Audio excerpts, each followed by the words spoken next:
What is up, everybody? I'm hoping you're all well. It is that time again. As you can tell, Kyle is here. We have just watched, well, last night we just watched WWE Money in the Bank 2019. And if any of you told me that you could predict the ending of that show, I'd have called you a liar, or I'd have called you psychic, because there is no way anyone could have predicted how they ended that show.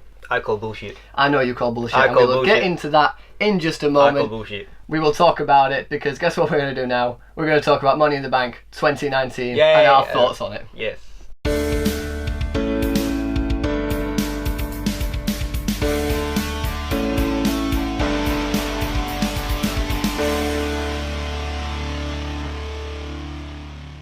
So as you know, as most WWE shows start, it started with the kickoff show, that being Daniel Bryan and Eric Rowan versus the Usos, which was brought into effect by the wild card rule, a rule which I personally don't like. I've gone against it multiple times. I don't even understand the wild ruling card because Vince introduced wild ruling card, yeah. I don't give a shit. That's how much I care about it. It is literally so stupid. Like, Vince introduced it by saying there's going to be 3 from each brand crossing each other. And then the first week introduced it with like 5 people entering. And then it did it again in the following show, so it's confusing. But with this as well, it was quite interesting because it was the only pre-show match. And that was a bit different because they normally have some sort of like semi-introduction. And they normally have a sort of semi-decent match with the title for the main card, for the main roster that we have, and then like normally the cruiserweight, but the cruiserweight this time was on the main card, which we will get to in a moment. Yes. The match itself was good. I enjoyed it. All of them are great in-ring competitors. Yeah, they are. Well, Eric, not so well. Eric with him, he's hit and miss really. He's got the capability to be a good. WWE don't seem to be doing much with him. However, the interesting thing is they pinned Daniel Bryan, which suggests to me that they're keeping Rowan strong for something. Maybe a possible turn. Yeah, with this match though, it was actually quite a good match actually with the tag team, and then the Usos, like I said, it was a non-title, which is surprisingly different, but then again you can understand because Usos on the Raw. But again, with the Usos winning though, that technically grants them the chance to fight for that title, but they're not on SmackDown, so how does this wildcard rule work in that regard? Because it just makes no sense. I don't even think Vince knows. He just did it as like on the spot things, right? But there's a wild ruling card, people are going to cross over. Yeah, it's stupid. Either way, the match was good, it was enjoyable, a nice little kick-off. It seemed to get people excited for the show, so all in all, pretty good. I would say it was a good match, definitely a good match. And then the introduction to the show, it was like a touching moment for Ashley Massaro. There was, yes, in memoriam, of course, and a tragic loss, unfortunately. Prayers go out to her family, friends, everyone like that. So then, as said, it started with the Women's Money in the Bank event, which was just complete chaos. A good chaos, though. I liked it. Not as much chaos as the Men's Money in the Bank. Again, we'll get to that in a moment. Wow. But really good match, really enjoyed it. For a few accidental spots I could see, Bayley obviously got hit on the side, which clearly hurt her a little bit. But then she her up a bit. But it still worked though. Oh, it definitely worked. She still carried it on. Yeah. But the next accident. Then something happened with Carmella's knee. However, the way it went, it seemed like it could have been a work. See, I don't know. This is what happened because Carmella was grabbing a ladder, and then Mandy Rose actually drop kicked, and it actually collided with the knee. And by the reaction, because Mandy tried, I don't know if she's trying to be in character or trying to be a sympathetic Mandy tried to keep the match going by the look of it, but Carmella was pushing her away. Yeah, that's me. So I don't know if Mandy was trying to do the whole keeping it going, but at the same time checking if she's okay. So she was going like, "Oh, you're right," and Carmella's just like pushing her away.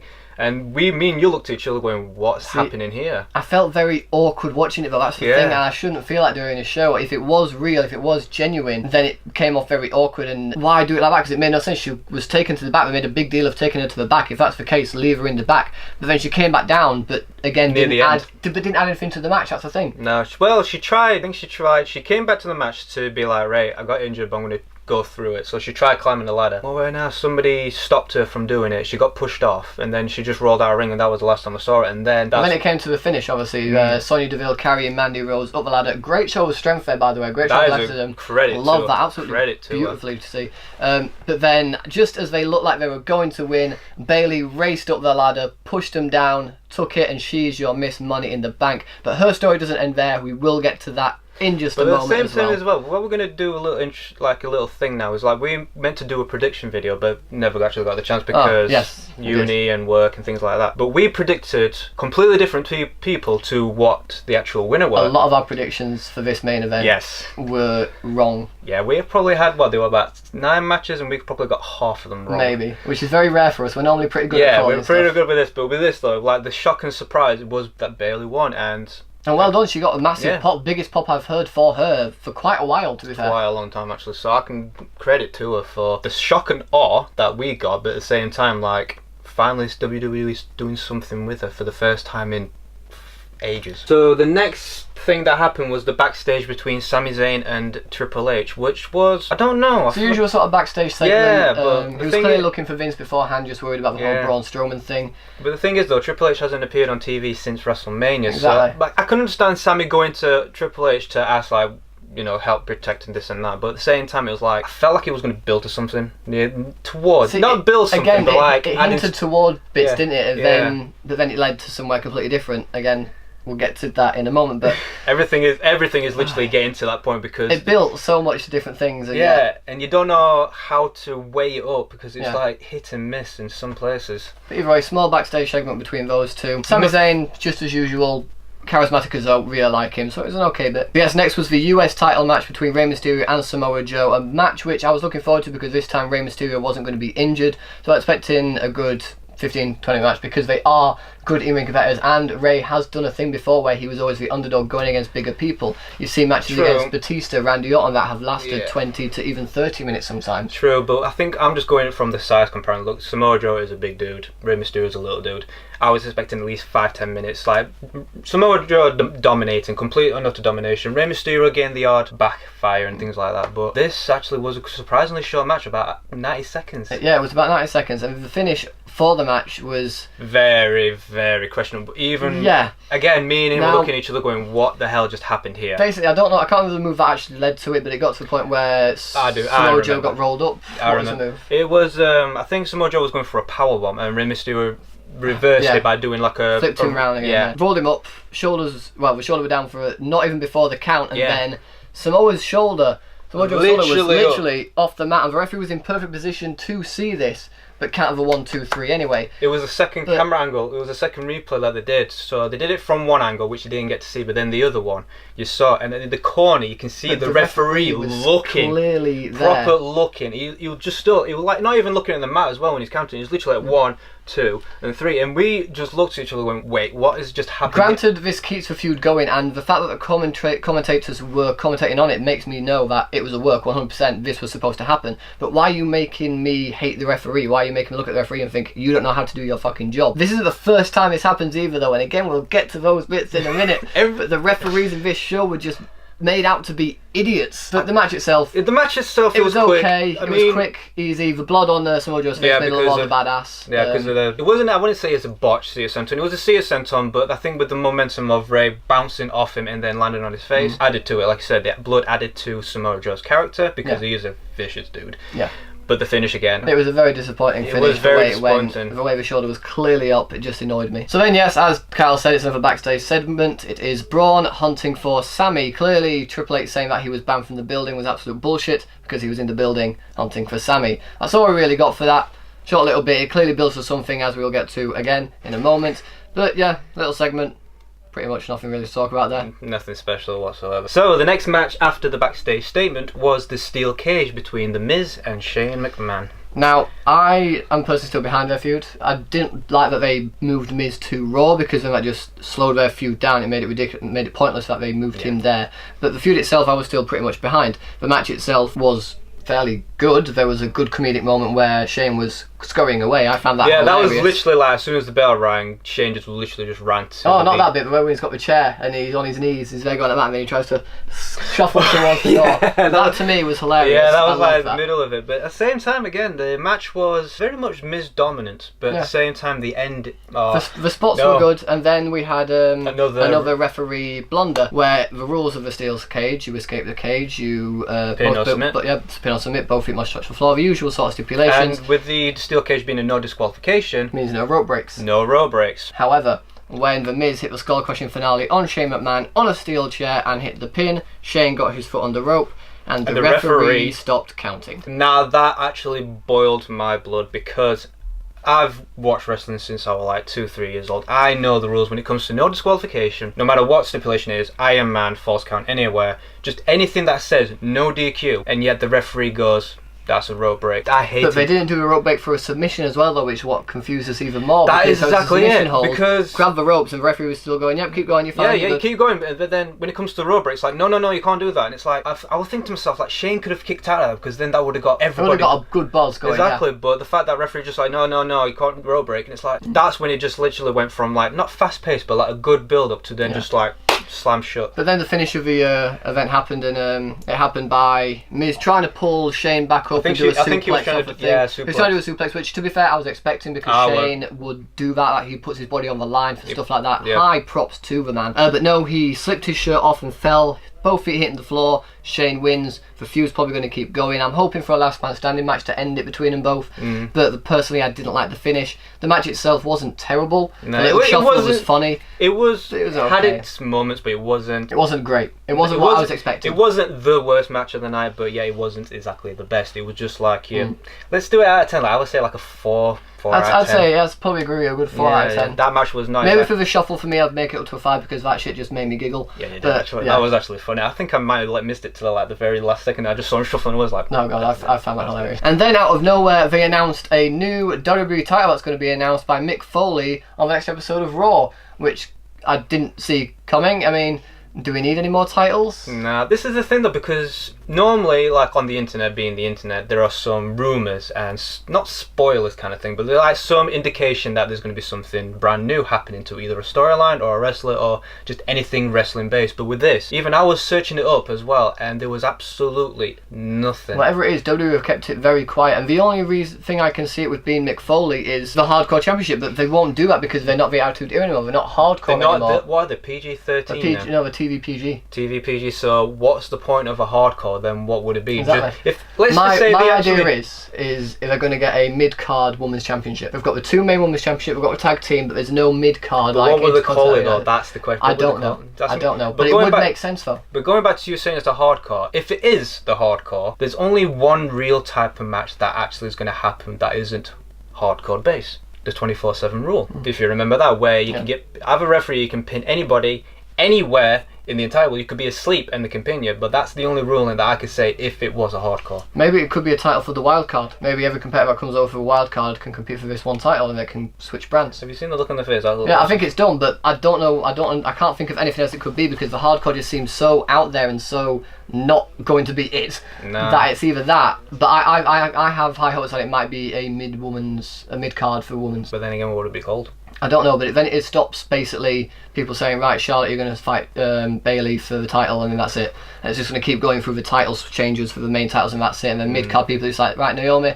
you go against Carmella for no reason whatsoever. They've got a stake with a new belt, essentially. We'll just have to wait and see. That's my thought, anyway. We'll just have to wait until... Okay, no, sorry. Bless you. We'll just have to wait and see until tonight.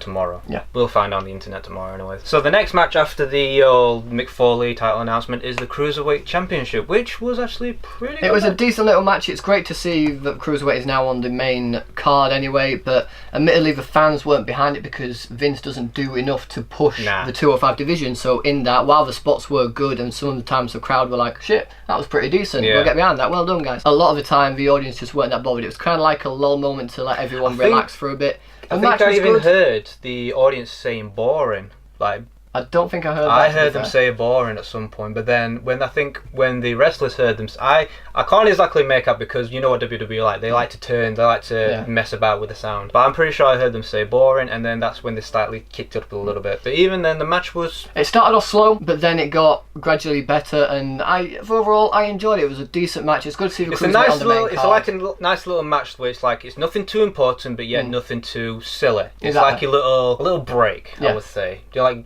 I wanted to say... Just giving a chance for the audience to relax, ready for the more main events. Yeah, I would say something like just a relaxer. Yeah, just before the Cruiserweight Championship as well, we literally just forgot to mention this. Sami was found hanging upside down, which then leaves the question, has he done it on purpose to maybe come out later in the match, or did Braun find him? We don't know, but then Hunter down. Basically, Triple H hunted down Braun. Just say Triple H. Triple H hunted... He's not Triple H anymore, let's face it, he's Hunter. Triple H hunted down Braun Strowman and basically confronted him. What have you done to Sami? Get out of this building, you're not allowed here. And Braun acted like, I don't know what you're talking about, mate. Literally, Braun looked at him and said, I don't know what you're talking about. Wasn't very convincing personally, but I don't actually see it being Braun that did it, I'm not gonna lie. Then again though, if you went up to Braun Strowman and said, have you done this? And Braun just said to you, no I didn't, then you'd be like, is he? Isn't it? Because it's Braun Strowman, he will just...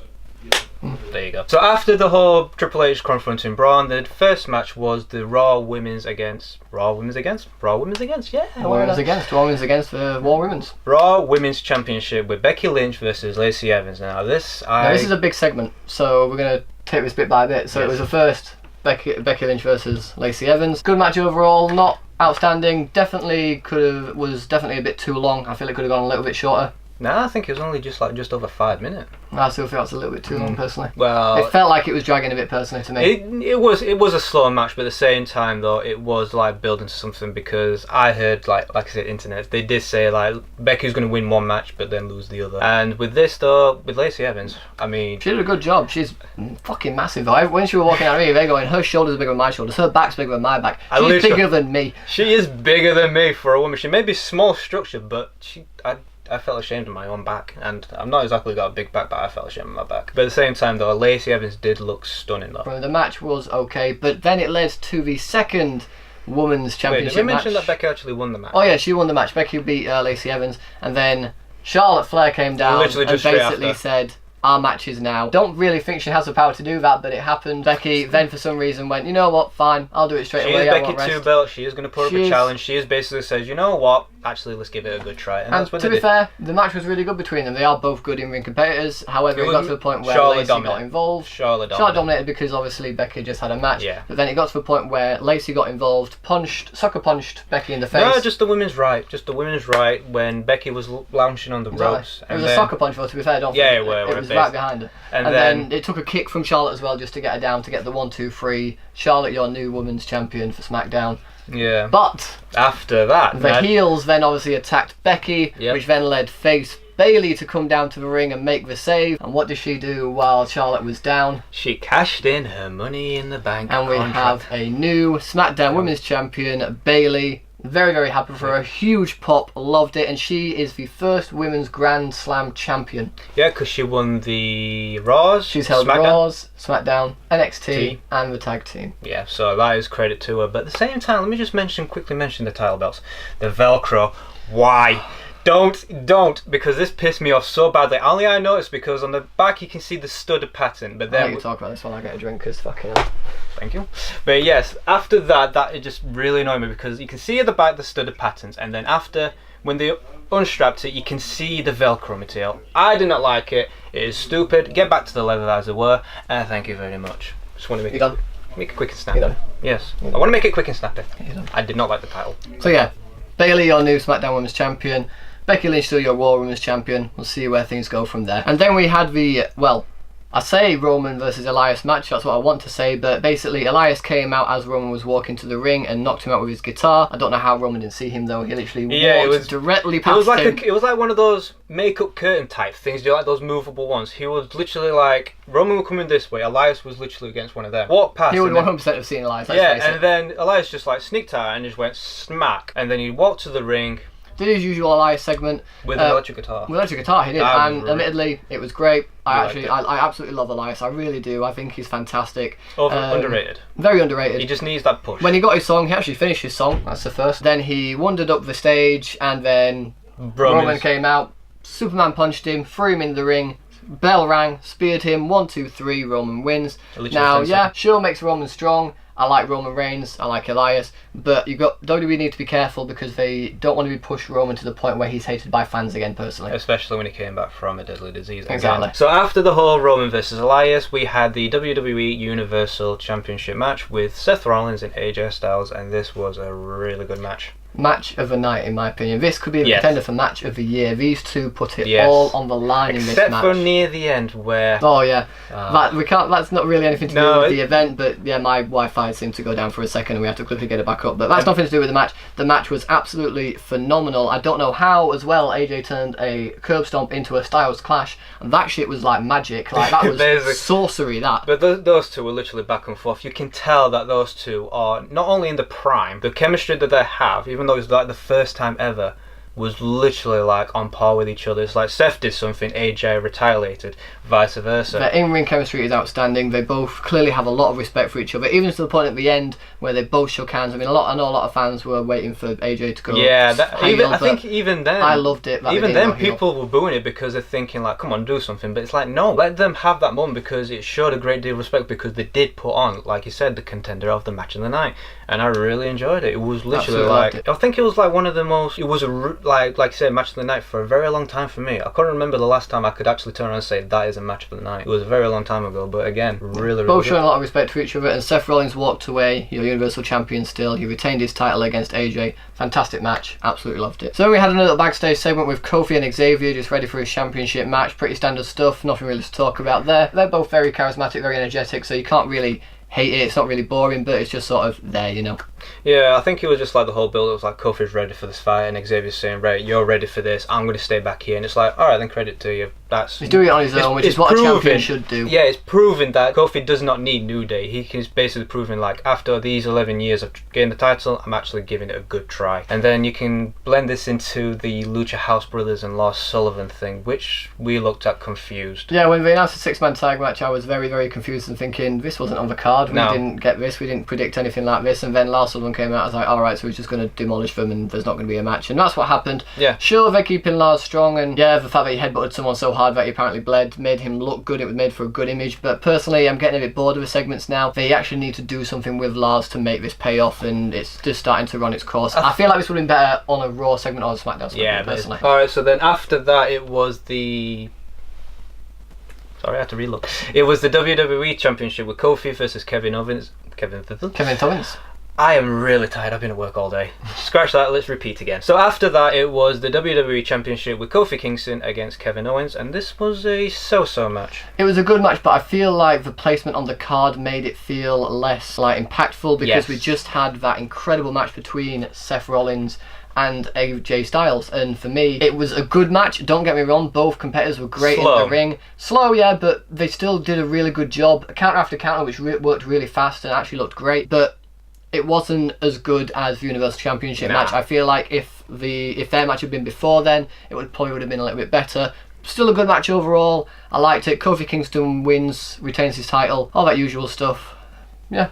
It was a so-so match, like I said, slow, but then the odd few counters. Kevin tried being like the dominant one, which he's normally good at. He's great. As a heel, as usual, shouting at the audience, shouting at the crowds. Yeah. He continues to do that, and it was absolutely fantastic. There were a part in the match where Kevin shouted at the audience to tell him to shut up, and the audience, there must have been about 10, 15 people. They all just stood up and went, just no! jumped up. Basically, and we're just looking, it's like, whoa, he's really getting the crowd over. I like this. But again, like I said, it was a good match, but placement, it should have been earlier. And then we got to the final match of the night, the main event, that being the men's Money in the Bank. And first we're going to start to talk about the match itself rather than the end, because that's a completely different thing itself. The actual match itself was possibly the best Money in the Bank ladder match I've ever seen. They did put on a good show, with the prediction as well. We came with Drew McIntyre as our top pick because he'd been looking like he had a good push, and he was very dominant in the match. Every single one of these competitors had a very good time to shine. The only person in it was Ricochet, who we don't have a problem with. Yeah, I mean, with Ricochet, he is that type of wrestler where give him a rope or give him a ladder or give him anything that he can basically use his aerial arsenal. He did not do it as much as you probably wanted. Yeah, I wanted for him to do that one big one where it makes you literally jump out your seat, but he didn't exactly do it. But at the same time, though, I can understand why, because it's not exactly, we know he wasn't going to win, but at the same time, though, we wanted him to have his moments, kind of thing. Same with Ali. He did some good. I think he did the Spanish fly off the ladder. He did, yeah. And that was another big spot. But the thing with this was everybody put their bodies on the line for this. More so Finn. Exactly. Finn Balor. It's almost like he went backstage and everyone just said to him, right, you're going to go out there and everyone else is going to try and murder you and basically break your spine. And he went, yeah, right. Like the one it's on the internet now with the Andrade and Finn on top of the ladder, the sunset flip powerbomb on the ladder. It bounced up 5 feet in the air. My God. Exactly. And such height off that, man. And then some point, not even far after that, I think he got suplex on the ladder as well. Literally, yeah, he did. There was no protection whatsoever. And then I think the camera panned to his face and he looked like he was dead. dead. He was literally like stone face, eyes open. He was just like every single one of his competitors put their body on the line for this match. It was an incredible match. Every single one of them also deserved the win. Maybe not so much Ricochet. The guy is incredibly talented, do not get me wrong. But he's only just started. Yeah, he's still fairly new. Yeah. I feel like we're going to get a lot more out of him before we put the Money in the Belt on him. But Money in then the Belt? the Money in the Belt, the Money in the Bank. Money in the Bank. But then we got to the end, and first I'm going to say that Ali was an idiot because while he had the hand on the briefcase and the music started, all he had to do was just take it off. Just take it off. See, I can understand you saying that, but for me, do it. again, it's the shock. Like with this music hit, everybody was shocked, even Ali. So obviously, But again, if it had been at the bottom of the ladder, it's that if it had been at frozen the bottom, moment. it would have Though. made sense. I would say it's the frozen moment. Like you see something so shocking, you're like, oh shit, that is it. I can't exactly move. But at the same time, like you said, you understandable at the bottom of the ladder because then it gives them time to climb up and whatnot. But again, then who came out? None other than the Beast incarnate, Brock Lesnar. me and you got different opinions on this. You call bullshit 100%. Don't I get me call wrong. bullshit. I'm not a huge fan of Brock coming back. I like Brock, don't get me wrong. I like what he does with the company. Yeah, But and with the guy, and he put guys over as well. he which, does. He really does. If he sees somebody got the potential, he'd be like, you know what, I'll lose to this guy. You like him for one reason. I dislike him for the way he is in the company. He is a But part-time. he disappears. He's a part-timer, which I understand he's got UFC, and I think he's retired from UFC now, so he's got more time. But at the same time, though, when he has a championship, you don't see him for months and months and months, and before you know it, he's hold the title for 200, 300 plus days, and it's like, we need a champion that is a fighting champion. But hopefully this time around it may be a little bit different because I can't see them really with the Money in the Bank. It makes sense for him to disappear and then return to cash in. That makes sense to me. But the actual finish, like it fully in like that, people were cheering, people were booing. The actual fan reaction was incredible. Don't get me wrong. And you could tell the look on Brock's face, climbing up there, getting it. He's looking at everyone, just going, "I know you fucking hate this. Yeah. I'm gonna soak up every bit That's of when this." we can look at Brock working with the crowd, because as you were climbing up, you were looking at all the audience booing him, and he was like, "Man, he was loving every minute of it." He was literally like looking, it's like, "Yeah, you can do whatever you want, but I don't give a shit." Hello. Exactly. But at the same time, though, we were saying this because he lost the title at WrestleMania, so therefore he's got a guaranteed rematch clause. Why does he need the Money in the Bank? See, I don't know, like, don't get me wrong, the way they finished it definitely really makes me want to watch Raw, but for me, I feel like it could be a revenge thing against Seth Rollins, who obviously cashed in against him back at WrestleMania 31, yes. The heist of the century. Exactly. Incredible. So I feel like maybe it could lead to him cashing in against Seth Rollins. But me and you got different different opinions on when he would cash in. Oh, no, personally, I think WWE are booking it stupidly, and I think he's going to cash in for his match at Saudi Arabia with Seth Rollins for the Universal Championship, which is dumb. If that's the case, why have you given him the Money in the Belt? He's guaranteed a rematch clause. But if we are going to do the WrestleMania thing, I'm actually quite happy to see that play out. Again, it's hard to say because I just don't want him to hold him holding the Money in the Bank is not going to look good on him in a way. Only Paul Heyman's going to carry it, but yeah, he's still going to be like the Beast in the briefcase or he's going to get some kind of nickname like that. See, we don't know what's going to happen really until we see what WWE have planned for him, because clearly they've got something planned to give him the Money in the Bank, and if it's something good, then if something good does come out of it, then great, but at the moment we can't tell. I personally am still hesitant on it. I like that they've got ideas to where they could take it, but you I think understand. You think it's going to be the Saudi event, the Super Yeah, Showdown Saudi I event? understand that it's probably going to be poorly used, and we could have put it on a much more deserving competitor. Drew McIntyre. Exactly. That is Money in the Bank 2019, and while the match quality was still great, there were some very botchy moments with the referees, 3 times overall. Yeah. Oh yeah, I forgot to mention the moment where Lacey Evans had pinned Becky Lynch. Yes, but then that was the the third referee, instead one. of counting, Recap on that. just like circled them like a dog chasing his tail, and I didn't really get much Only sense of just that. for Becky to get the momentum she needed to do the disarmer, which referees had a really bad night. I don't They know. really did. They looked like idiots this event. But match quality wise, it wasn't a bad pay-per-view. It's not the best, and the end definitely infuriated people. It's definitely got people divided. But if WWE's thing is to piss people off to get them to watch Raw to see how it plays off, that's how it's going to work. Vince's. Yeah.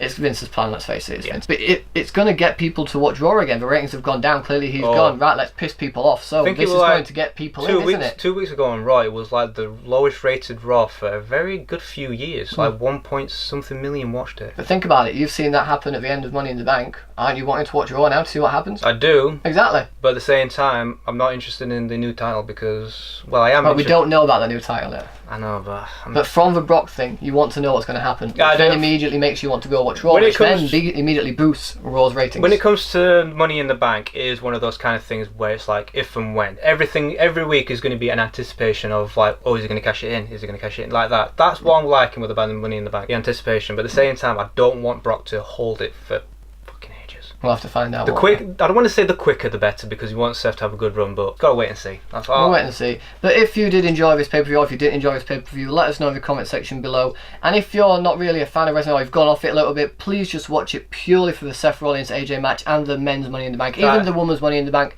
all three of them were phenomenal matches, really, really entertaining. I think we did with WrestleMania, there were like a few matches that we will remember the most. Exactly. For me, it'll be AJ and Seth and the men's Money in the Bank, personally. For the ending, for you, the Money in the Bank. Same again for me. I think the one I remember the most is the surprise of women's Money in the Bank, AJ versus Seth. That is like the match of the night, and the ending of men's Money in the Bank. All good. Overall, not a bad pay-per-view. I think I'm going to give it a good 7 out of 10. Really? Yes. For match quality, like I said, although the botches with the referees were there, it seemed like most of them were intentional to cause heat. So that's the only reason why. If it was completely accidental, I may have given him a pass, but because it seems completely intentional, I think 7 out of 10. Maybe a 6.5, but I'll say 7 because I don't really like doing points. 0.5 bits. That's understandable. For me, the match quality, like you said, it was good. There were odd moving matches, but at the same time, there were some matches that were a bit meh. So I would personally say, this is including, include mine for the botches, I would say a 6. 6 out of 10, because good matches, but at the same time, so stuff. So Money in the Bank 2019, have you guys seen it? What did you think about it? Whatever your thoughts are, let us know in the comment section below. Thanks again to Kyle for joining me. We will be back again for the Super Showdown. Are we though? And yes, we will be. We will explain everything when we get to that pay-per-view video. If and we do the Super Showdown in Sabe, expect us moaning about the audience. Just giving you a heads up on that. Thanks ever so much for watching, guys. If you like this video, please give it a thumbs up, share it with your friends, and if you want to see more videos just like this one, then subscribe to my channel for more. Thanks again for watching. You guys are awesome, and I will see you all in the next video. I call bullshit.